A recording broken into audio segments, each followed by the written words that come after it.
Hello, and welcome to ohmTown Daily, Season 2, Episode 244 for September 1st, 2023. Tonight we discuss TechnoArcheology before Warhammer 40k takes over. That whole section really has nothing to do with Warhammer 40k. Anyway, it's for me. India has aspirations to land humans on the moon. MKBHD chats about iPhone versus Android. PC parts coming... Sorry, I messed up something. PC parts raining golden shower of Starfield celebration. Keep your Island of Dr. Moreau app away from my biometrics. Meme stock prosecution. Inflation goes up, but salaries do not, hence strikes and lawsuits. Gizmodo might be pulling a dodo. Powerwash simulation goes back to the future. Not the happiest place for sports right now. And Sightings, Declassified. And what about Starfield, Jerry? Next.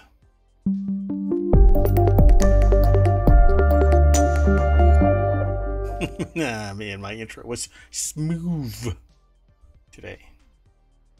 Like butter. No? Why'd you stop it? No, we're still going. It said stop recording. No. It's fine. Anyway, we are charging into 12 articles. A broad swath of topics. So let's just get into it. My AI is a little confused because a notice was displayed, but only to them, that the recording has been stopped, but that's okay. So the sentient AI that is my co-host is displayed up above. I am Merwatt. That is ohmTown.com. And up there is the AI that is somewhat confused as to what I am doing as mayor. That's okay. Oh, yes, that's an understatement. Good evening, ohmTown citizens. Yeah, so welcome to the show. It is September 1st, 2023. I cannot believe that it's already September 21st or September 1st, 2023. Where does the year go? So everybody should start getting ready to make sure that all of your taxes are paid up so that by the time you reach the end of the year, you don't have to pay taxes. Because we have, so much extra cash laying around. Anyway. It's eaten up all by eggs and tomatoes and everything. Pretty much everything. So we talked about it previously, but I won't get into it today. We're gonna go through a bunch of articles. I love archaeology. I love looking back at our past in terms of society, anthropologically, sociologically, archaeologically, peeling back the layers of history so that we can see how we used to be. 100 years, 1,000 years, hopefully at some point 10,000 years, we start gathering enough intelligence. That said, technology is leading the charge. And lasers reveal 6 ancient civilizations that were hiding in plain sight, but they're not hiding in plain sight. They're overrun, and I have yet to motivate myself enough to look at the locations for these and find out how long it takes for a tree to grow. Because all of these trees and basically biomass has built up over these old sites where society used to be. And for one reason or another, everybody left. And sometimes they left like overnight based on the historical record. The archaeologist goes in, does an assessment, peels back layers of dirt and whatnot, does test pits and figures out, when supposedly everybody just took off. And sometimes it's because a conquering nation comes in and just, blows right over them because they've got guns and the other ones are throwing spears. Or a natural disaster occurs and wipes out either food or water or the structures themselves and cause people to relocate. But using lasers, it can peel back the biomass layer so that you can actually see what is under there. It's quite amazing to me. Whenever I see this stuff, it makes me want to get into this, as an area of inquiry. But I have so many areas of interest that I couldn't possibly add another one. So let's go and look at the actual source, since I rambled on. Paola Rosa Aquino and Jenny McGrath put this article together for Business Insider. Archaeologists beam lasers from the sky to unearth ancient settlements hiding in plain sight, is what this takeaway is. LiDAR uses laser pulses to penetrate dense vegetation, revealing human-built structures underneath. The laser technology is transforming archaeology by revealing the scope of ancient civilizations. And so the picture, if you are watching this or listening to this via the podcast, it shows a kind of like a heat map, a topographical map, where red is higher and green is lower down towards blue. And you can actually see lines where something occurred. I don't know if it says LiDAR captured the ruins of civilization in the Brazilian Amazon, is what it's titled. But there's some wonkiness to it, right? There's such a massive amount of erosion that I'm not sure what this actually represents. So let's scroll on down through this article. We know that LiDAR, which is light detection and ranging, it's basically a beam of light that shines down, and then detectors pick up the difference between the reflections.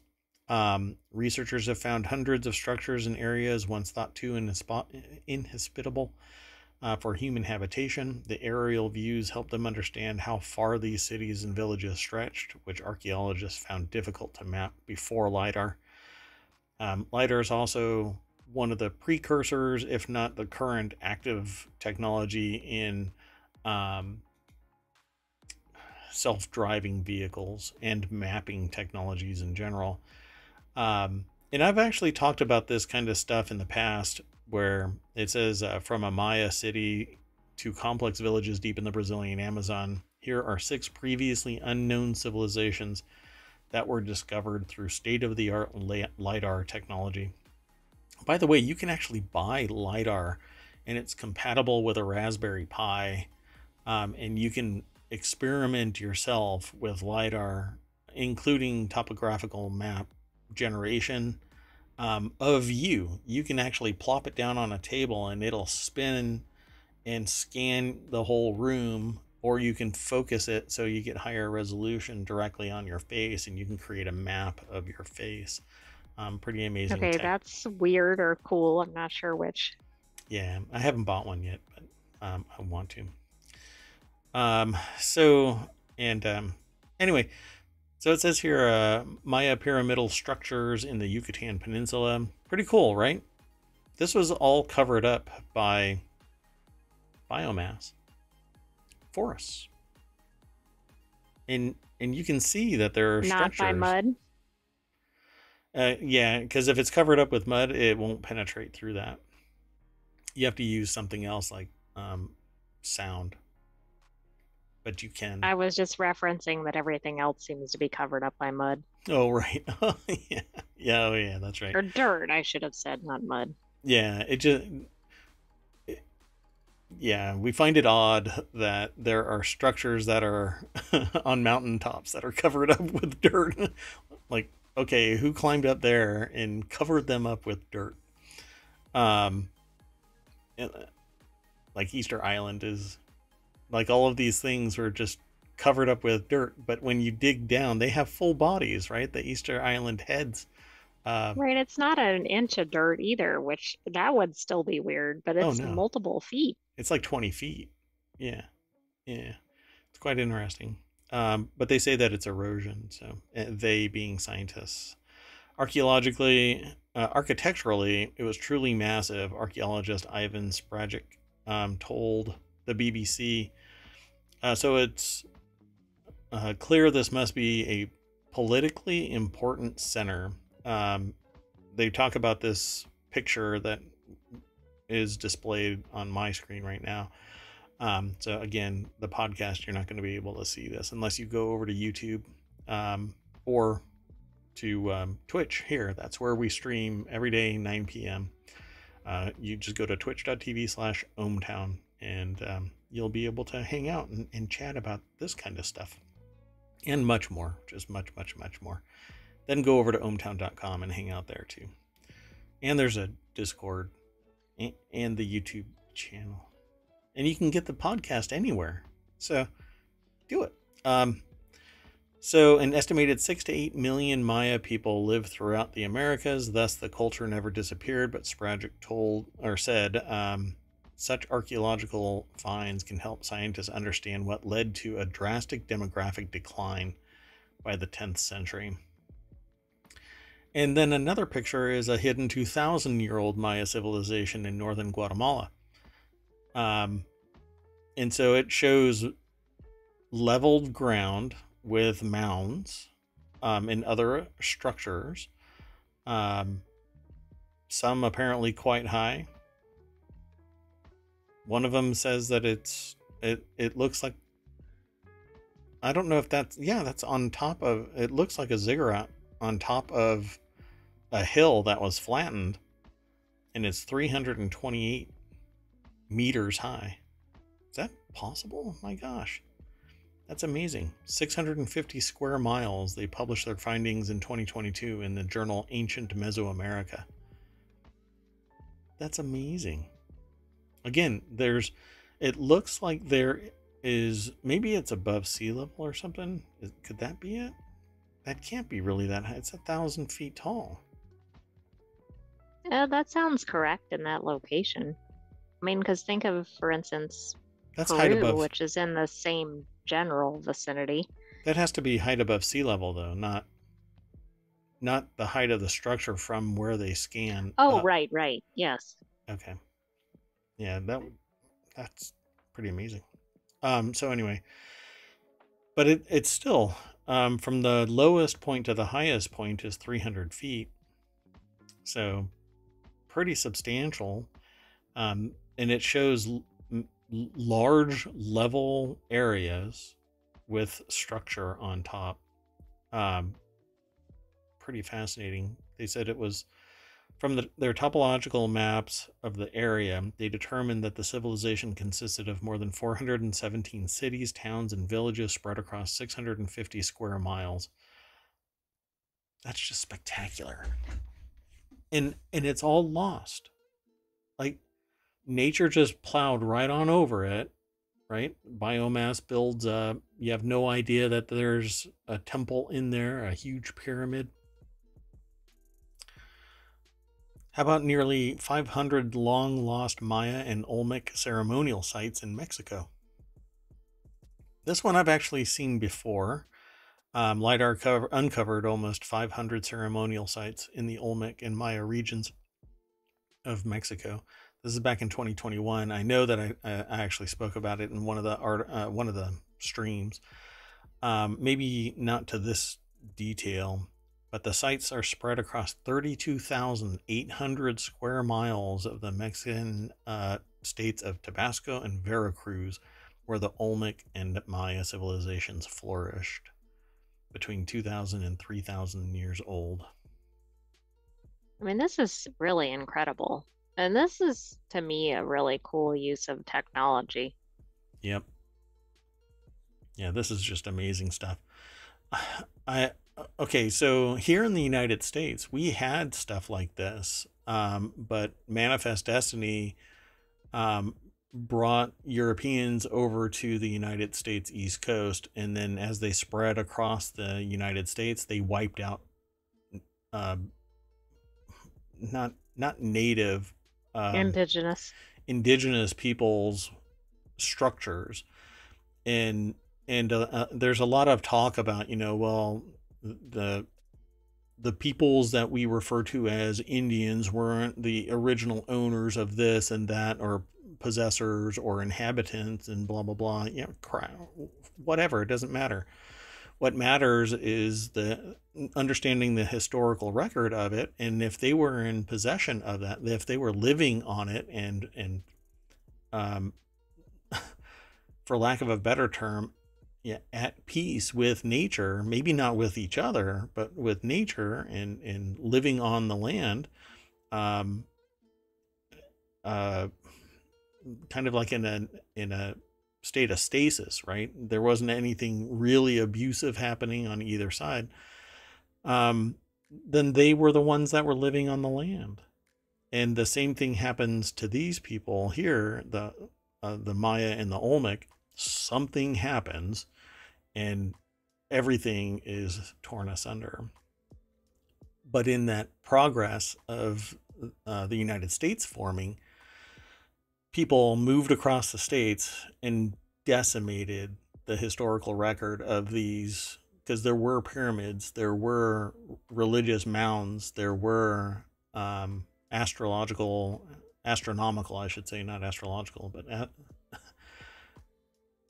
again, for lack of a better definitive statement, things were aligned with the stars and spirituality, which is different than astronomy, but it's not quite astrology either. But it was astrologically bound. These structures were pointing towards stars, and it was ceremonial and religious in nature, all across the United States. Very few exist still to this day. Somebody estimated that there were like 10,000 in the United States, and now there's something like 100. Quite fascinating. So it says it was unthinkable to study an area this large until a few years ago. Takeshi Inamata, an anthropologist with the University of Arizona who co-authored the study, said in a press release at the time. Yeah, I actually, a couple of weeks ago, I was talking with an anthropologist where, because I talk about business, technology, and society, I wanted to integrate some of their findings into the discussion of technology and business and society. And they found it really fascinating that there was somebody that isn't in anthropology or archaeology that is as amazed and engrossed by this type of discovery. It's pretty cool, though. I love this stuff. There are several more of these over at this and at the site over at Business Insider, and we'll send you over there so that you can go and check them out. And we're going to go on to the next article, so let's keep going. So the next article is over in ohmTown Daily. India's adorable dog-sized moon rover did its first science on the moon by shooting powerful laser beams at the surface. It's almost like there's something really capable about lasers being pointed at the ground. You can stop things with a laser. You can accelerate things with a laser. You can slow down the perception of time with a laser. You can map a room. You can send messages. It's pretty amazing. I was tech. actually thinking of the lasers over Hawaii. You can map Hawaii from a Chinese surveillance vehicle. That measures one, what is it, a surveillance van unit? Is that Oh, no, one school bus. One school bus? Well, yeah, but it's a Chinese surveillance school bus blimp. That's the unit of measure. Anyway, India's adorable dog-sized moon rover is, I don't know, it's going for walkies. This is another... Well, that's what it's doing, I think. This is another BusinessInsider.com article. Sonam Sheth and Morgan McFall Johnson Put this article together. The 57-pound rover is called Pragyan, a Hindu name meaning one who possesses wisdom. India's moon rover made its first scientific observation near the lunar South Pole. And Pragyan, if I'm pronouncing it incorrectly, let me know. Send an email to mayor@ohmTown.com. I'll remember it. Just send it phonetically. Has confirmed the presence of sulfur as well as detected other elements. Yeah, well, the aliens had to hollow out the moon, and some of that sulfur was inside. I don't think that was in the article. Oh, really? I mix my information up sometimes. Suffice it to say, the rover's been busy. This adorable rover is called Pragyan, a Hindu name meaning one who possesses greater knowledge and wisdom, which is a little bit more expanded than not just one paragraph earlier. So what will India's moon rover do next? It's equipped with a laser and an alpha particle beam. Sounds like a weapon, like it should be shooting at aliens. To help it study the composition of the lunar South Pole region, which is of particular interest. Yeah, when I say, the South Pole is of particular interest, I get weird looks. But okay, if a moon rover It's okay for a moon rover. Yeah. The rover will also use its Ramba and Ilsa payloads on board to study the lunar atmosphere, as well as dig up samples for additional analysis of the moon's surface's composition. It's cheese. We all know that. And it's a moment for the history books is another section. India is the fourth country after Russia, US, and China to land on the moon. And it's an article that we didn't include, but India also is very interested in sending humans to the moon. Now that they've landed a rover, I suppose they can do the same level of finesse and deliver humans to the moon. So not bad. It's not what happened to the Russian lander. That thing... That is true. Not only did it not make it, but apparently the lead researcher for it did not make it. So I'll just let I didn't know about that aspect. I'll let the AI just ponder that for a little bit. Let's keep on hustling through. This next article is over in MKBHD land. They're a YouTuber and technologist, weighs in on the age-old question of iPhone versus Android with a satisfying answer. This is something that I say on the daily, and I'm glad that there's somebody out there with a much louder voice than mine in terms of reach. And it says the flame war between smartphone enthusiasts over iPhone and Android and which is superior has gone on far too long. This is something that I've been saying for years and years and years and years. Now, I watched this and I can say that I'm not particularly on board with the answer because he actually does declare a winner both in terms of Android or iPhone versus Android, and then pulls back a little bit and says that they've got both, and then goes back a little bit further and says the real winner is basically all of us because they're competing for our dollars, right? And the benefit is that the technology gets better. This article is over at 9to5Mac. Zach Hall is the author. Let me grab this and throw it into the chat real quick. And I'll explain my perspective and maybe the AI can let me know if it's making sense. So the whole, you now have the context of what this video is, except that they went through 7 segments and they break their video out into these 7 segments. And let me see if I can pull it up real quick what the 7 segments are. There you go. Customization, features, ease of use, updates and support, apps, excitement, and ecosystem. Now, for me, all of these are actually a range and not a win or lose, because you may really like customization and iPhone and various iterations of Android run this gamut from iPhone really isn't that customizable in the grand scheme of things, and Android is massively customizable because it's open source and people can augment it more and more and more and more and more. Features are the same way, except that they both, well, I don't know if they both keep copying each other so much as they see what users are interested in. I really don't like the idea of going, they're copying each other.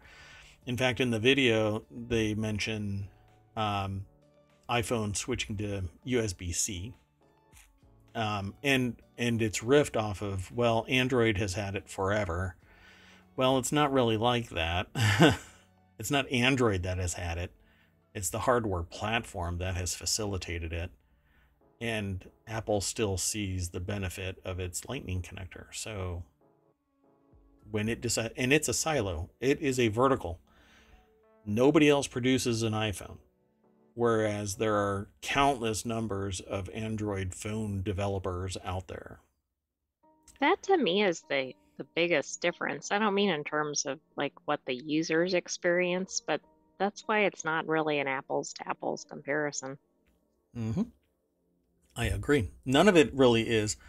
And while you can shoehorn in a comparison, you're either seeing the Apple ecosystem for what it's worth, and that's the bottom element here out of the 7. And they actually bounce back and forth, right? I won't give you the results. You can go and check that out on your own. But the article says, fortunately, Marques Brownlee has found the path to the ultimate truth. It's so gushy, and like saccharine sweet on MKBHD about this. In retrospect, maybe I shouldn't be so surprised that the T-Mobile Sidekick from 2002 was the solution all along. Spoiler alert. That's not it. That's just some comment. But then they talk about updates and support and apps and excitement and ecosystem. Excitement is, all of this is subjective, but excitement in particular is very, very subjective. And it's a riff off of, it's a knock-on effect of everything else in this. I get really excited about some customization, but when it's security compromising customization, I back away from it. Hence, I'm more on the Apple side. Well, security isn't even listed, but it could be included in one of these categories. Updates and support. Support is what I was thinking, yeah. Yeah. So you're on the page with me, looking at this with a critical eye and saying, well, Merwatt, is it really? Can you really have a winner? Not really. But I can tell you that it is a range. It's a gamut. Because some people really like customization, other people don't. But they like the features that are on the Android phone, but they don't really care for the customization, which means that it's a little less interesting to them, which lowers the excitement because they have to fumble around trying to go through menu after menu to reach their customization option. Whereas Apple kind of hobbles that whole function. It just works. I wouldn't even rank these. I know these aren't ranked, but they're not in the order that I would remotely consider them. Yeah, even the order. In fact, I'd have one that's like, I'd have a security aspect or something too, like as its own category. Yeah, and if you're, I don't know. I don't want to pick a fight about Android versus Apple with anybody because I'm platform agnostic. You know, I used a Windows phone when it came out. When it died because everybody else giggled at it, then I got rid of my phone, that phone. I've had Android phones. I've had Apple phones. I have Apple phones right now. And I'm looking at an Android phone just so that I can keep my head in the game with Android. But I just don't think that it's a win-lose scenario. It's not a competition. What I want is everybody fighting for customer engagement, and we get better and better technology. Well, there's one side of this that is not a competitor amongst the other players in the field. And that is Android developers, I should say hardware developers, right? Manufacturers. They're all fighting amongst themselves for Android users who don't want to go over to the Apple ecosystem. And Apple is looking at all of them saying, you know, all we have to sell them on is that it's reliable and it just works and you don't have to dick around with everything all the time. And security is better. And for the most part, it holds on to its value longer. And so they have a certain laser focus of marketing and the exclusivity and robust ecosystem pretty much streamline that laser focused marketing to, if you want something straight out of the box that works, Apple is where you go. If you want all kinds of customization and whatnot, Android. It's just an interesting argument. And again, I don't quite align directly, but I see where MKBHD was going with this. Now it's up to y'all to go and look at it, watch that video, and then come back and talk with Merawat and the AI about that. And we'd love to hear what you have to say about it. I can even put you up there. There's room up there for your camera. Right here? Yeah, well, not right there. Right there? A little bit lower and maybe a little right bit here? smaller. Yeah. Okay. Let's keep going. So a PC parts company is dumping golden tickets across the UK from space in a bizarre competition to celebrate Starfield. That's right, folks. Look, this is what the author of this article is saying. Look, I'm not one to stifle creativity, but someone probably needs to restrain the world's marketing departments until we figure out what's going on. As spotted by PC Games N.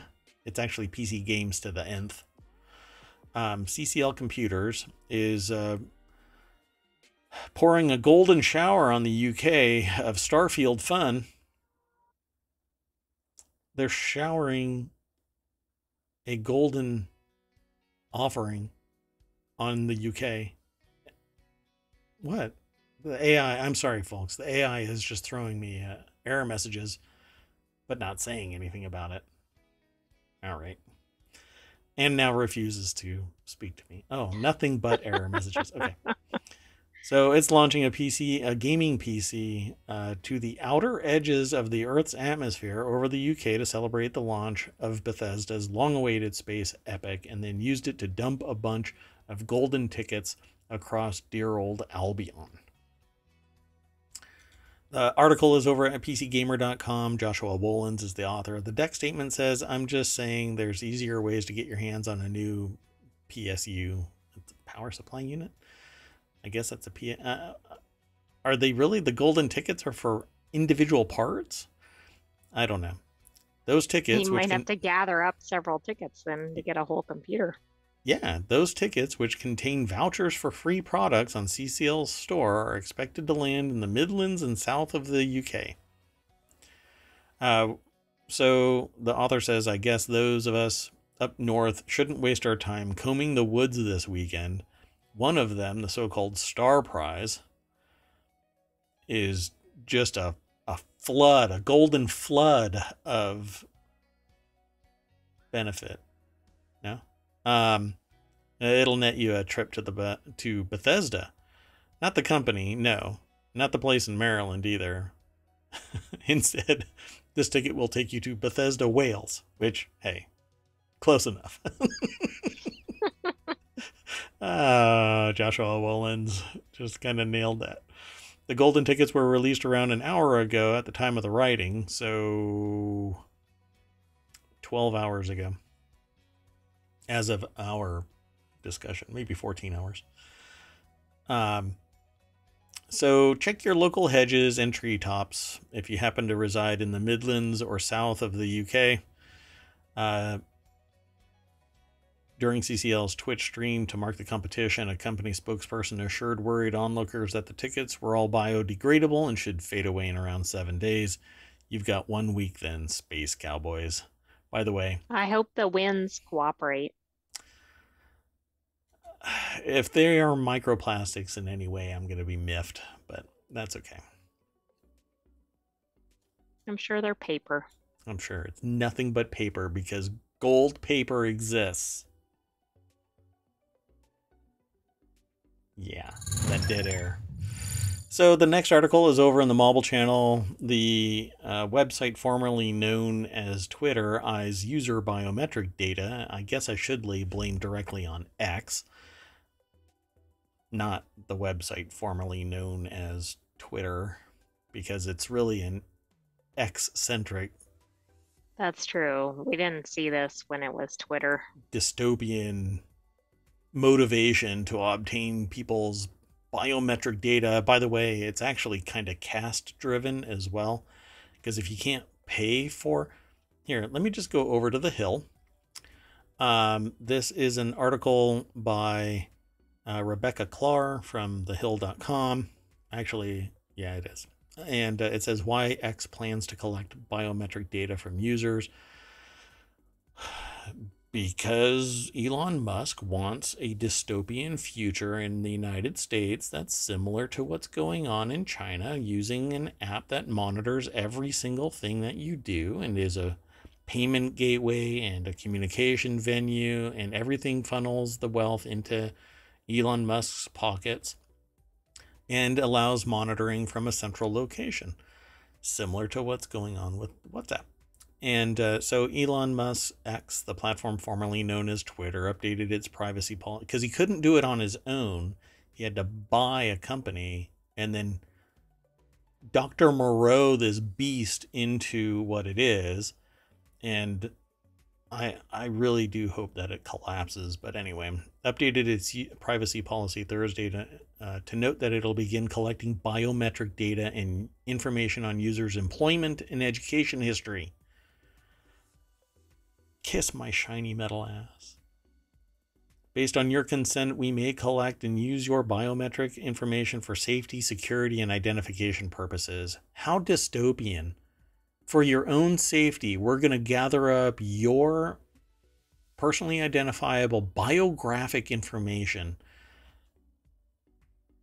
Anyway, they told Bloomberg Law that the collection of the biometric data will be for X Premium users who pay for the subscription service version of the platform.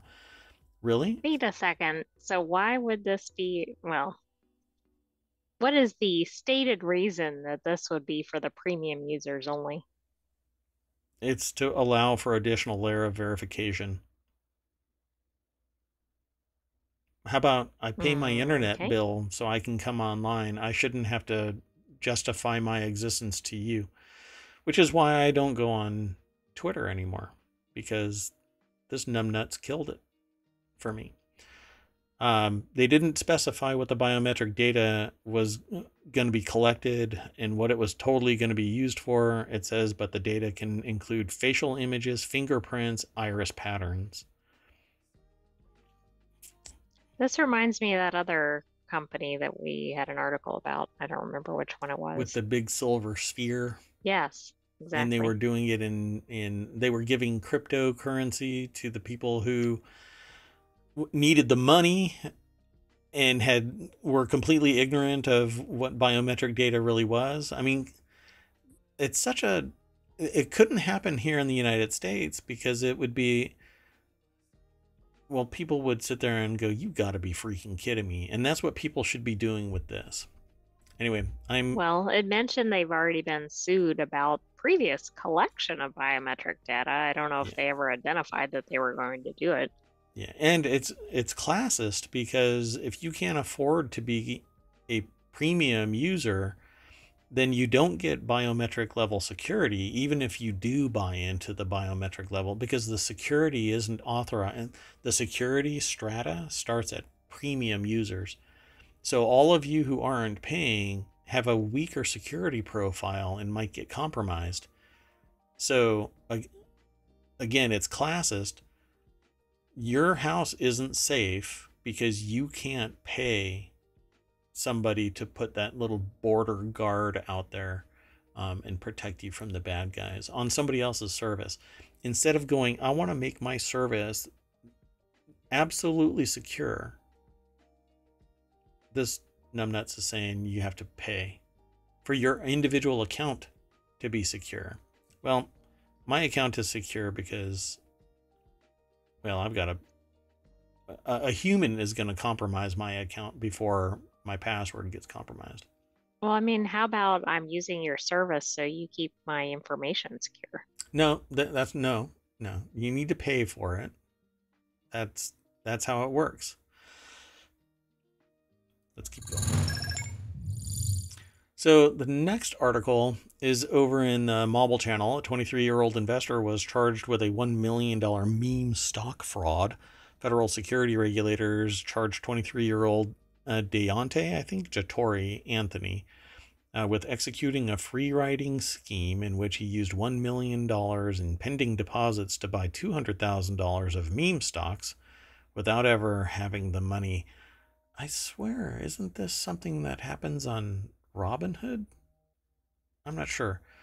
So Well, the meme stocks, I don't know if the investment fraud, yes. I the $1 million. Let's see. Let me see if they mention it. So Scott, I've never looked into this beyond what somebody has said. Not this, but the fact that you can trade on loaned money. Um, uh, the pretzel salesperson executed a free riding scheme buying Apple, GameStop, Tesla, and AMC trades. Scott Nover, again, over at Quartz, QZ.com, put this article together.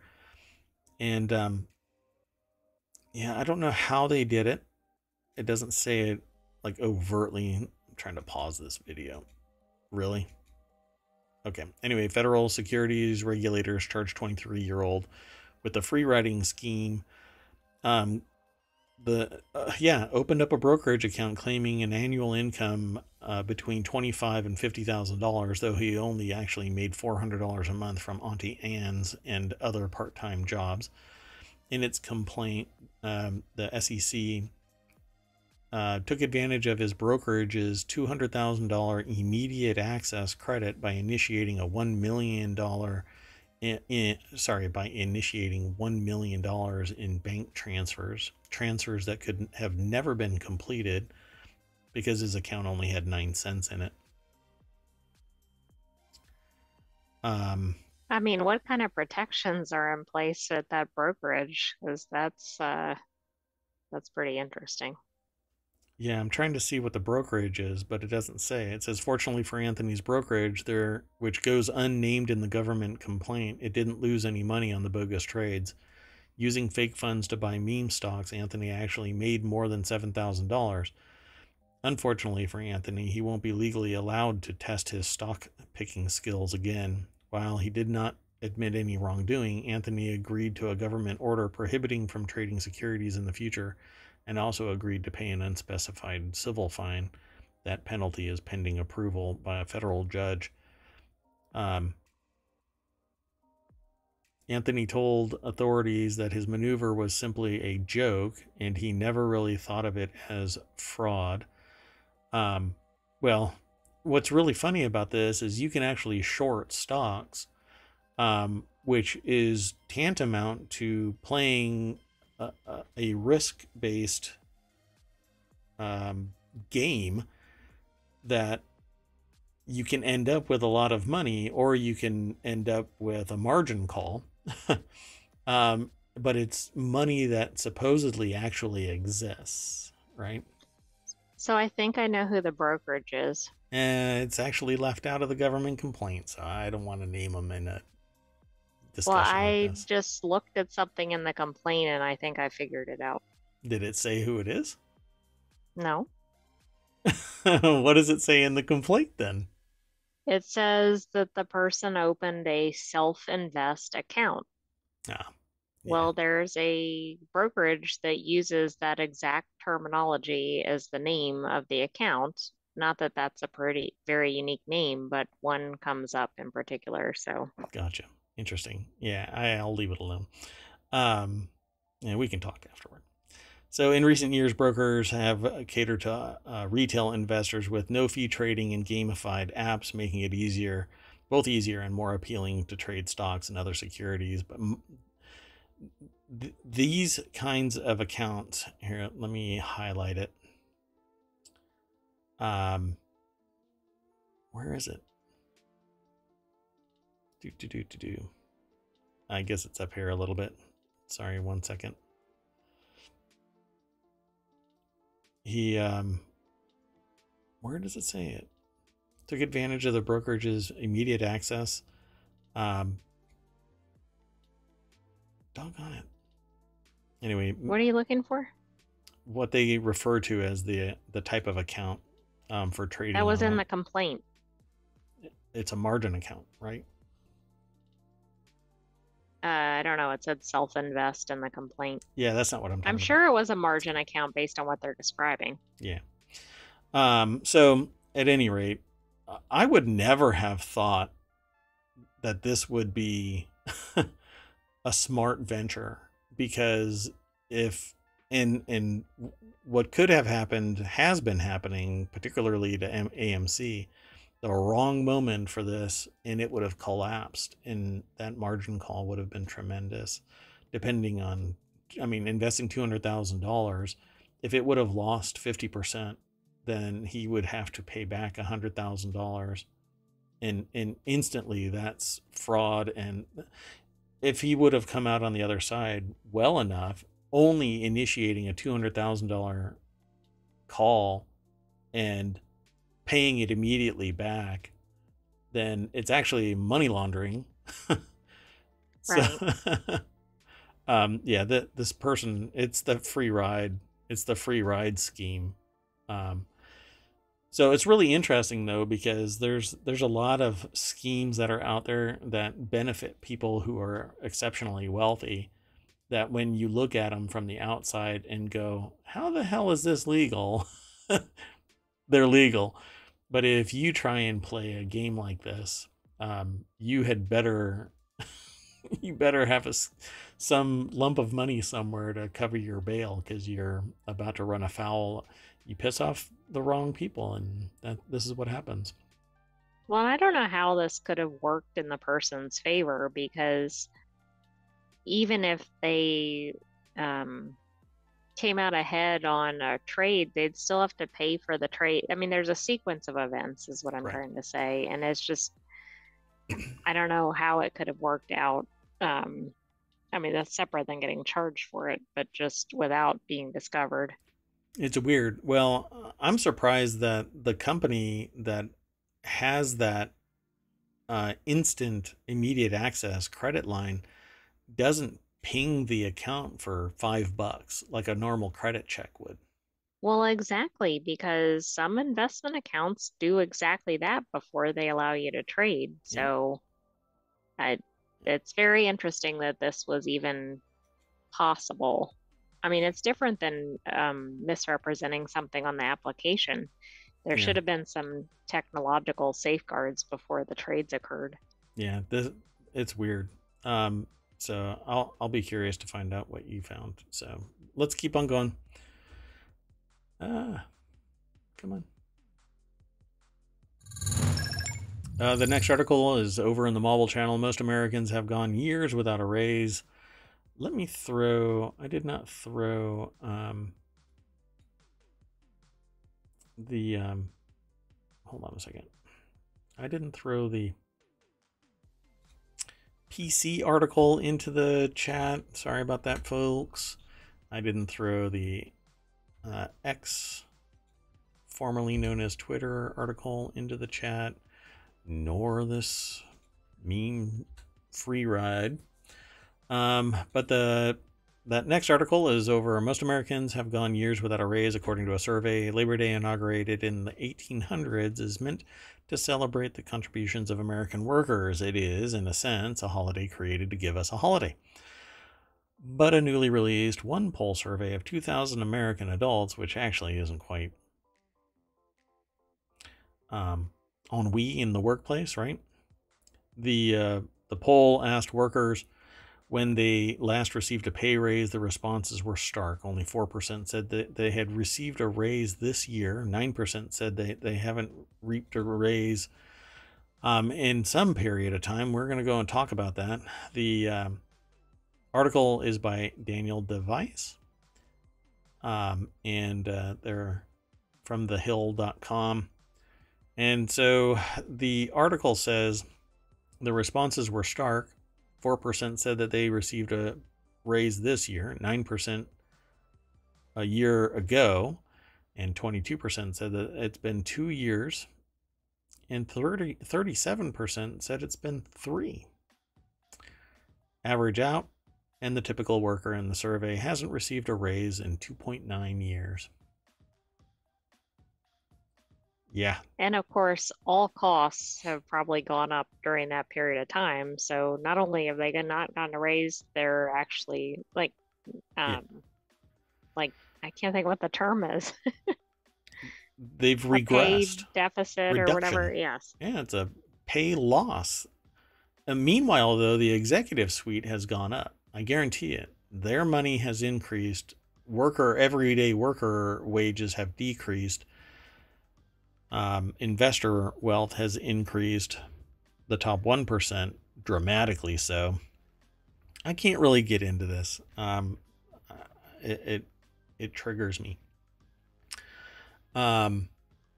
So all I can say is that the reason for people striking, the reason for union creation, the reason for people taking freaking Taco Bell and others to court because what they're paying for isn't what they're getting is predicated entirely on the fact that there's income inequality at a level that is, I would say, unsurpassed in the last 80 years. I'm not kidding. I went to fast food, bought again a meal for 4 people this time, and it was $60. That's quite high at a fast food restaurant. Yeah. That would even be high a few years ago at a regular restaurant if it wasn't real high end. So, and so for me, a sit-down dinner per seat is typically about $20 for each adult eater. Okay, that's a sit-down restaurant where somebody walks their butt over to you and asks you how your day is, and by voice takes your order, and asks you how you want your whatever it might be, your steak, and is this close from being so thankful that you're patronizing their restaurant that they give you a hug and say I love you. You're paying their rent, for crying out loud. Everybody is extremely happy when somebody comes to the restaurant and you're not a tool. Now it's $20 at fast food as you're driving through, and you're damn near expected to give a tip. Just saying, things are out of control. And I almost sound like a boomer, get off my lawn kind of a thing. I think the only term wrong there was almost. Get out. So in the one poll survey, 49% of respondents said that they believe a strike is an effective way. Oh my God.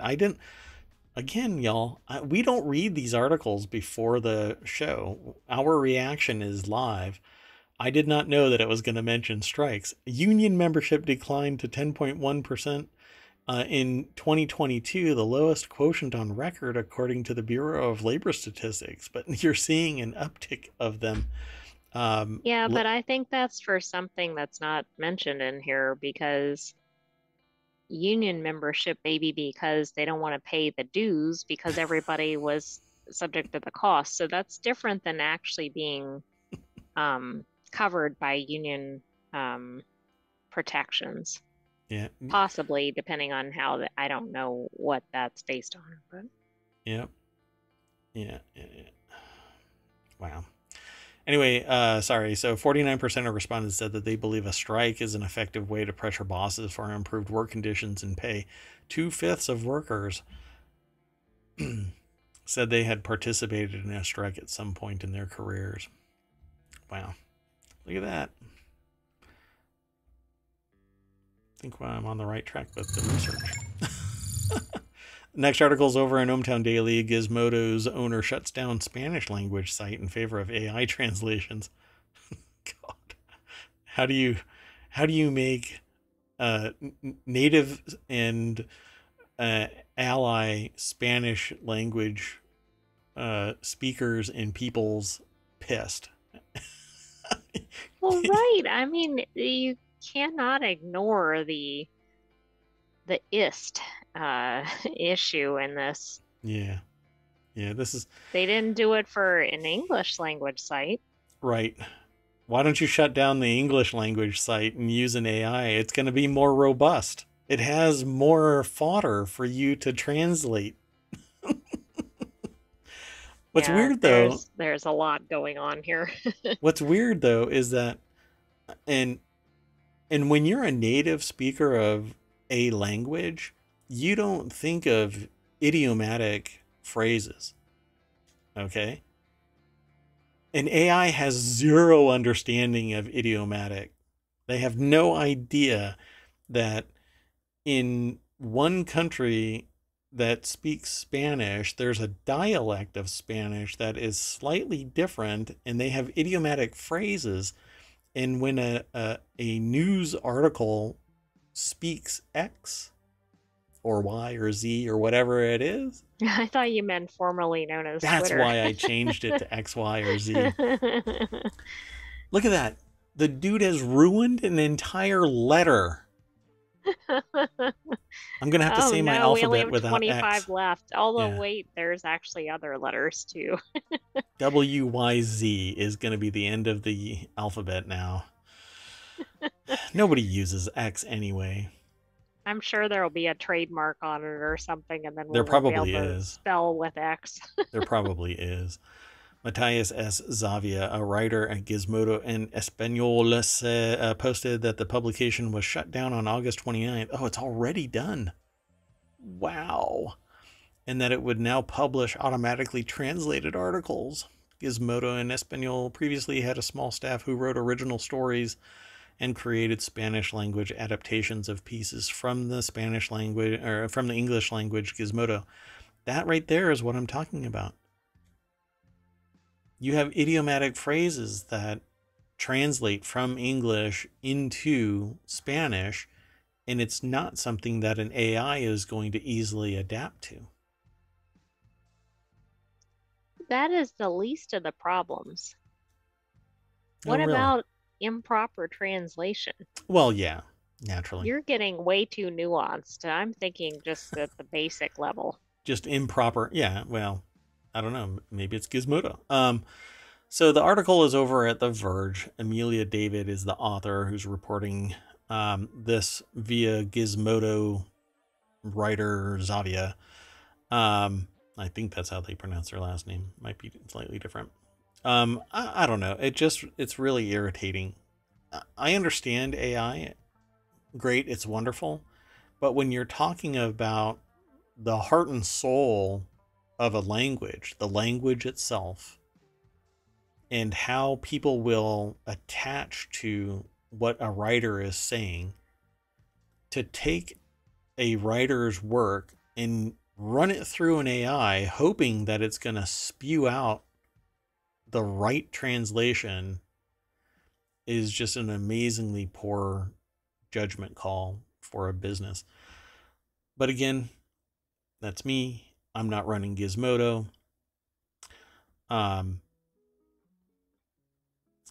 Reported the Gizmodo and Espanol team was told via video call of the decision. GeoMedia did not return a request for comment. Oh, I was hoping it would have some content that was in AI Spanish. Maybe this is, but it's over at The Verge, so I doubt it. I really wish that there was a little bit more about it. Gizmodo and Espanol started after former owner, the now defunct Gawker Media, bought the site Guanabi in 2012. Insider reported then. The Spanish site represented the first international expansion of Gawker. Gawker got blown out of the water by a lawsuit for posting, what's his name? The wrestler. Hulk Hogan. Posting some material about Hulk Hogan, if I remember right. Anyway, let's keep on going. The AI has a puzzled error message that y'all just can't see.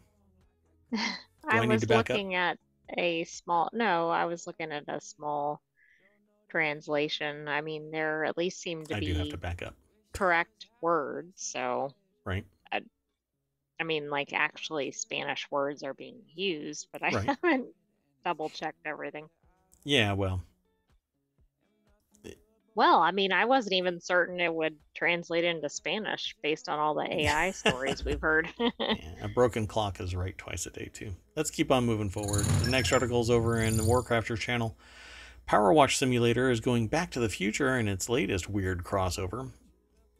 Powerwash Simulator is one of the most unexpectedly popular games in the last few years. On the face of it, it is exactly what the title indicates, a simulation using a power washer, which, much like using a real power washer, sounds like it would be fun for a minute or two and then quickly turn into drudgery. Yeah, some people really love drudgery. It's fun. It actually is a lot of fun, particularly if you're the type of person that would enjoy actually power washing something. To make Well, something it's go from, enjoyable for real life, isn't it? for me, yeah, not for everybody. I love the idea of walking up to something that is like horribly dirty and cleaning it and seeing it sparkle on the other side. I think that it's fun. It's a fun game to play. I own it, but I don't play it very often. Maybe I'll do that instead of Starfield, since Starfield is amazing. It's very immersive. Like you get lost in it, and I've been playing it for 12 hours or so, and I've barely scratched the surface. That said, I had to restart. We won't get into that with this. This is Powerwash Simulator. Well, they're gonna do Back to the Future crossover, so locations, cars, scenes. Andy Chalk is the author over at PC Gamer that put this article together. Let's see. Yeah, they've done Far Cry. They've done SpongeBob SquarePants. They've done others. So Back to the Future, 1985. SpongeBob SquarePants, did they do underwater power washing? Yes. Okay.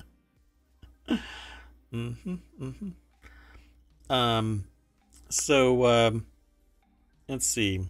Back to the Future Special Pack, as it's called, will take the players back in time, not to the 1950s as they read it, sorry, but the 1980s, where they'll have the opportunity to power wash iconic movie sets and props inspired by the Back to the Future franchise, including Doc Brown's van, the Hill Valley Clock Tower, the Holomax Theater, Doc's Time Train, and of course the Time Machine, the modded up DeLorean that carried Marty McFly from the mid 80s to the mid 50s, actually all the way back to the 1800s. But because that time train is from That's from number 3, right? Yeah. But I guess it doesn't show, well, I mean, it shows up in modern time, so maybe the 80s. I have to look at the time line. There we go. That's what we should start Temporology about. Just do the 3 movies, which, yeah, I don't know. The third one doesn't really count. Anyway, this won't be the first Back to the Future crossover in recent memory. In 2015, for instance, Rocket League added the famous DeLorean time machine to its lineup. Pressurized cleaning teaming up with Back to the Future is a little weirder. Not the weirdest the game's history. The honor goes to the Warhammer 40,000 crossover announced earlier this year, but even so, fans seem awfully excited by the prospect. I am. I haven't bought any of its DLC, but I don't know. Maybe if I start streaming it, if you stream it, they will come, that kind of a thing. I don't know. Sure. Did I throw that into the chat? No. Yeah, or the Gizmodo article. I swear. I am horrible at this. Okay, there's that. And there's that. Okay. You're just trying to make sure people are paying attention so they can say, hey, where's the link? Yep. The next article is over in the Mobile channel ahead of a big sports weekend. Dispute with Disney leaves millions of cable subscribers in the dark. A company representing nearly 15 million cable subscribers in the Walt Disney Company blamed each other Friday for a dispute that has cut off Disney-owned stations to viewers on the eve of the big sports weekend for U.S. Open tennis and college football fans. I bet people are mad. Yeah, your mic is a little quiet. The article is over in quartz.com, qz.com, and David Bowder and Joe Reedy are Associated Press writers that put this article together for qz.com, Quartz. So the dispute between Disney and Charter Communications, Charter seems to always, like, whenever I think about like cable related problems, Charter is right there. That's not how you want to be remembered. No, it's like going to the doctor and they say, interesting. No, that's not what you want to hear. Anyway, resulted in ESPN, ABC, FX, National Geographic, and Disney branded stations going abruptly dark on Thursday night for Charter Spectrum TV subscribers. Goodness gracious. ABC TV was also cut in 7 markets, including New York, Chicago, and Los Angeles. Jeez. Wow. Well, hey, this is that concentration of control, you know? So everybody pointing at each other. The plug was pulled Thursday while ESPN was carrying a college football game between Florida and number 14, Utah. Wow. Oh, I bet they're even more upset if they were in the middle of the game when the access got cut. Yeah, I like this. Chris Winfrey, CEO of Charter Communications, said he recognized the timing was not ideal for customers. Quote, "We've almost always avoided these kinds of disputes and disruption to your service, but we had to draw a line in the sand." Yeah. But we had to draw a line in the sand in your behalf. In your behalf? The dispute typically involves how much money a cable system is required to pay a company like Disney for carrying its stations. ESPN traditionally has had the highest carriage fees for cable companies. That's because sports. According to S&P Global, Disney gets an average $2.2 billion per year from being carried on Spectrum under its 2019 carriage deal. Billion per year. Anyway, Charter says that it's lost 25% of its cable customers over the past 5 years because of cord cutting and increased popularity of streaming. Ooh, live by the sword, die by the sword. So I don't think we've heard any of this before from Mayor Watt. No. But hey, you know, I think that if people would be paying the writers and actors for streaming, maybe everybody would be a little bit more aware of streaming, because I think all of these contracts that discounted streaming prior to the pandemic has a fundamental flaw in its, yeah, you heard that. It has a Yeah. fundamental flaw in the terms, right?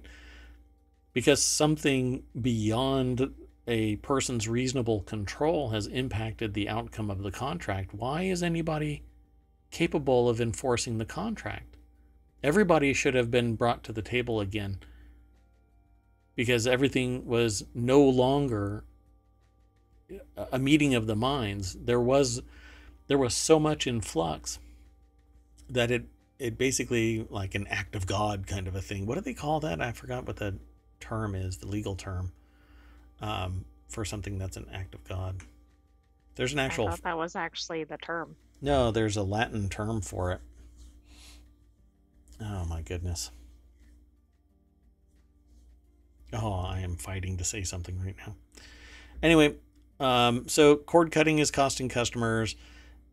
Although Charter claims to value our direct-to-consumer services, they are demanding these services for free, Disney said in a statement. The company said it makes multi-billion-dollar investments in exclusive content for those streaming apps. Other city... Force majeure, yes. Thank you. Other cities where Charter is the major carrier include Dallas, Fort Worth, Orlando, Florida, Tampa, Florida, Kansas City, Missouri, St. Louis, Cleveland, Cincinnati, Milwaukee, and Las Vegas. Why did it break it out down to just cities at the end of that? I quit. I'm just done. Let's go on to the next article. That was funny. All of a sudden, we're going to do it completely different. So the next article is over in Technology Today. Pentagon's new UFO website lets you explore declassified sightings info. This is a CNET article. We'll just jump right on over to them. Go away. Gail Fashingbauer Cooper is the author of this article over at cnet.com. Eventually, this is the deck statement, eventually people will be able to submit their own reports of unidentified anomalous phenomena. That's the new UAP UFO. So you can go over to, let's see, aaro.mil and not end up on a list? Probably not. But anyway, at least your IP will. And then they'll be able to, never mind, we won't go into it. UFOs, or unidentified flying objects, is the term most people use for sightings of unexplained entities seen in the sky. But to the government, these mysterious items are known as UAPs, meaning unidentified anomalous phenomena. The word anomalous simply means deviating from what's normal or expected, so I guess I'm anomalous. Yeah, I was going to say anomalous goes way beyond UAPs, doesn't it? Yeah, it's odd. Yeah. So this website will provide information including photos and videos of unresolved UAP cases as they are declassified and approved for public release. So resolved UAP cases. So you're going to get... How many is that? Is that from the 1950s? I don't even know. But it doesn't even matter. Why do I want to know? You know, I want to know about the unknown. Like, hey, we don't know what the hell this is. Right, exactly. I don't want to know that Billy's throwing a frisbee. Well, that's probably not going to be the declassified ones. It is. It says, including photos and videos on resolved UAP cases. Right, what I'm saying, if it's unresolved, it might be classified. That's what I'm saying. I want to see the cases that are being investigated. I don't want to know that they answered this one and it's, Billy throwing a frisbee, for crying out loud. I want the mysterious stuff. Swamp gas. The website's other content includes reporting trends and a frequently asked questions section. Am I going to get probed? Answer. Maybe. Right. I hope those aren't publicly submitted questions. It's gonna have a function where you can actually send in your own. Oh my God, that website is gonna attract so much interesting submissions, I guess. Yeah, it's gonna be like a little slice of Reddit.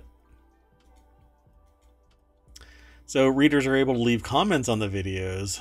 Of the Middle East object video, one person writes, "Noticed I never saw it cast a shadow, but other objects have shadows." All right.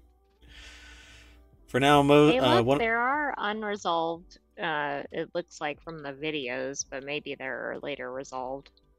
there's also a small section of videos with names such as DVIDS video, unresolved case, Navy 2021 flyby, and UAP video, Middle East object. But these might be the ones that are, no. These are linking to something else. This is a different site that it's linking to. Not arrow.mil. I don't know. Yeah, that's interesting. It says for now, one of the most interesting parts of the site is its trend section. Apparently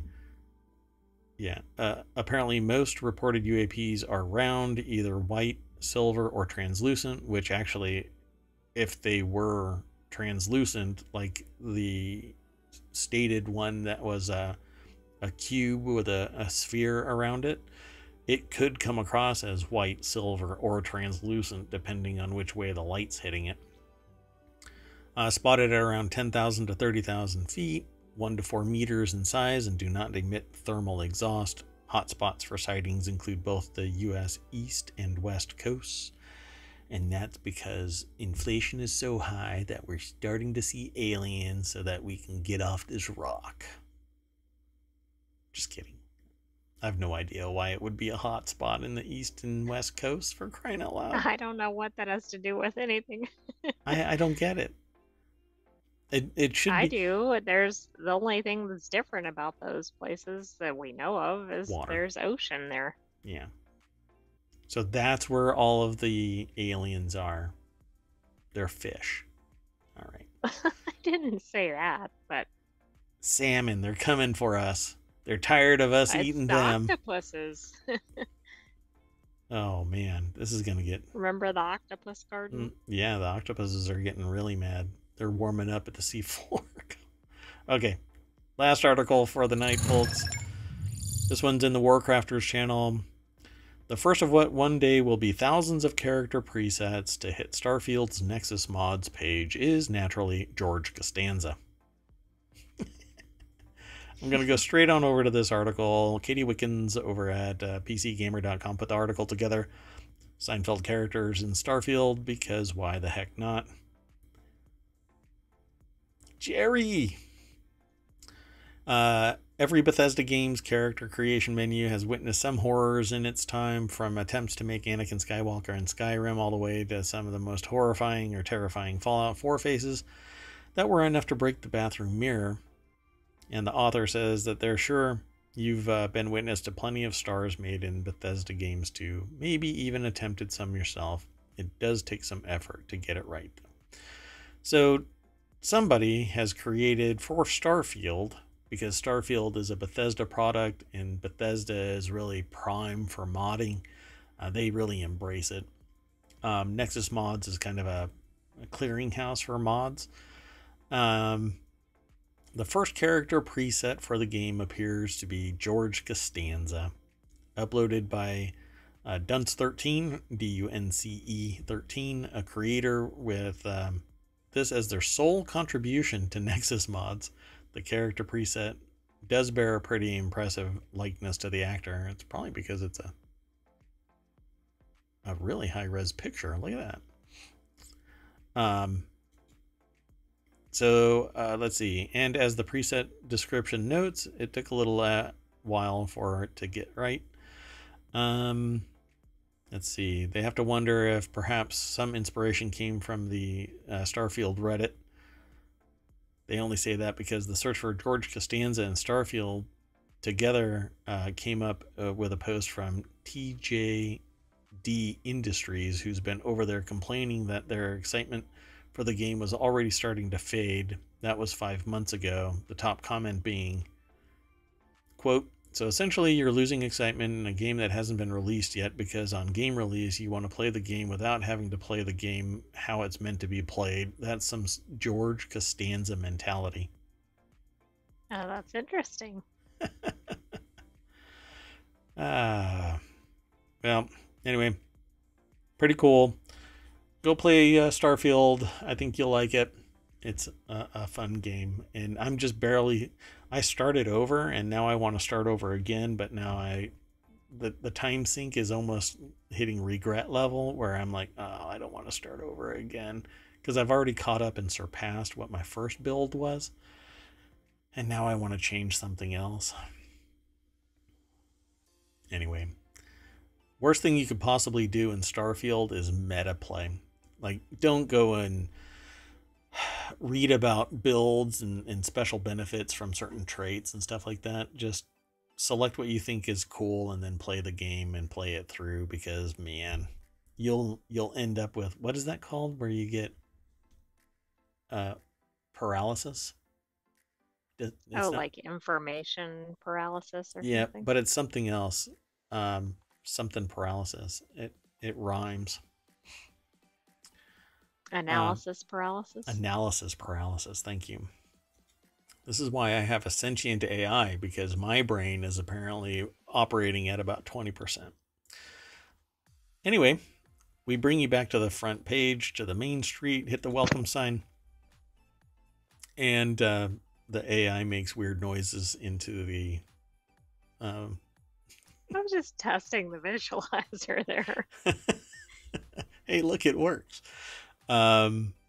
Anyway, here we have all of the newest articles since the show started. And I refresh it right before the show, and then I refresh it after the show.